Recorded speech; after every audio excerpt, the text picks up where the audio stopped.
الحمد للہ والصلاة والسلام علی سید الانبیاء اما بعد۔ درود پاک کے مختلف صیغے ہیں۔ آج میں ایک خاص درود پاک کا ذکر کرنا چاہتا ہوں اور اس درود پاک کا قصہ بھی بیان کروں گا۔ سب سے پہلے درود پاک سن لیجئے۔ اللہم صلی علی سیدنا محمد وآلہ بقدر حسنہ وجمالہ۔ میرے شیخ رحمۃ اللہ علیہ نے مجھے ایک دفعہ اپنا خواب سنایا۔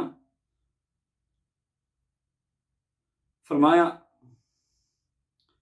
کہ میں اس درود پاک کی کثرت کیا کرتا تھا۔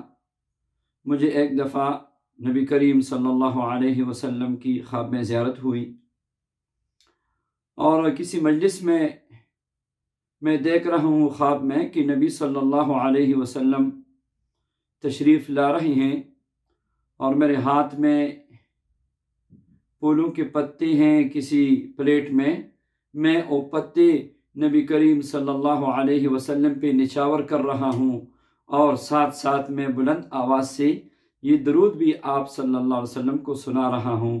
اللہم صلی علی سیدنا محمد وآلہ بقدر حسنہ وکمالہ۔ اللہ اکبر! کتنا مبارک صیغہ ہے اور کتنا مبارک درود پاک ہے۔ مجھے آپ نے شیخ نے اجازت دی تھی اس درود پاک کی، اور یہ ایسا وہ مبارک درود ہے جس سے نبی کریم علیہ السلام کی زیارت آپ کو نصیب ہوگی۔ تو اہتمام کیجئے، سب کو اجازت ہے اس درود پاک کی۔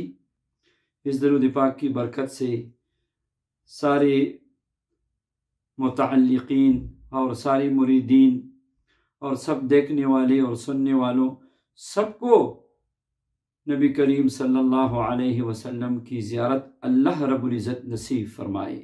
میری دلی دعا ہے اللہ جل شانہ مجھے بھی اور آپ سب کو بھی بار بار اپنے پیارے حبیب صلی اللہ علیہ وسلم کی زیارت نصیب فرمائے۔ آمین یا رب العالمین۔